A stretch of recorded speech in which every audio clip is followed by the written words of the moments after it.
இந்த வீடியோவில் நம்ம பல்லுறுப்புக்கோவையை பற்றி பார்க்க போகிறோம்.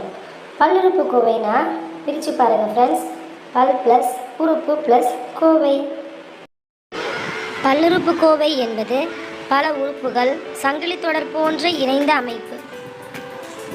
பல்லுறுப்புக்கோவையை பற்றி புரிந்து கொள்ள வேண்டுமென்றால் உறுப்புகளை பற்றி புரிந்து கொள்ள வேண்டும். ஒரு உறுப்பு என்பது மாறி, மாறிலிகள் ஆகியன பெருக்கல் அல்லது வகுத்தல் மூலமாக இணைந்திருக்கும் ஒரு அமைப்பு ஆகும்.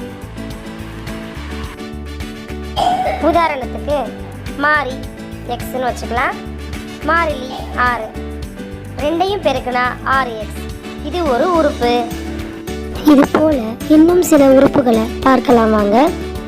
5 பெருக்கல் x ஈக்குவல் டு 5x. 10 பெருக்கல் y பெருக்கல் y கிடைக்கிறது 10y². 5/9 அப்படின்ற பின்னம் கூட y பெருக்கல் y பெருக்கல் y பெருக்கல் z equal to 5/9 y³ z.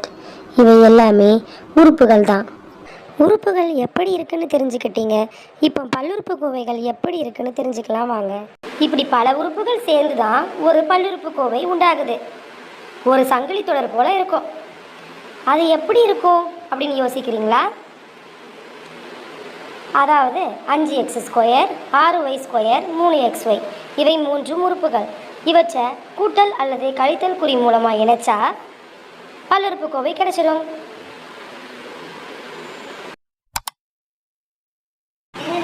உங்களோட பயிற்சிக்காக சில பல்லுறுப்புக்கோவைகள் தந்திருக்கேன். -12x இது ஒரு பல்லுறுப்புக்கோவை. 3x + 5 7y² + 3y + 2.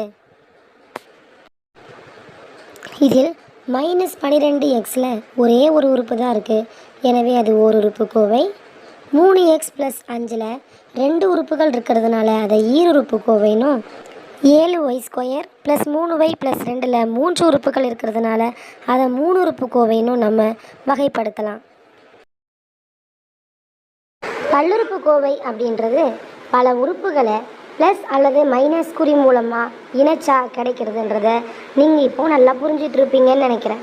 நீங்களும் இதை மாதிரி நிறைய பல்லுறுப்புக்கோவைகளை உருவாக்கி கமெண்ட் பாக்ஸில் போடுங்க. Thank you friends. இந்த வீடியோ உங்களுக்கு பிடிச்சிருந்தா கண்டிப்பாக உங்கள் ஃப்ரெண்ட்ஸோட ஷேர் பண்ணிக்கோங்க. தேங்க்யூ. பை.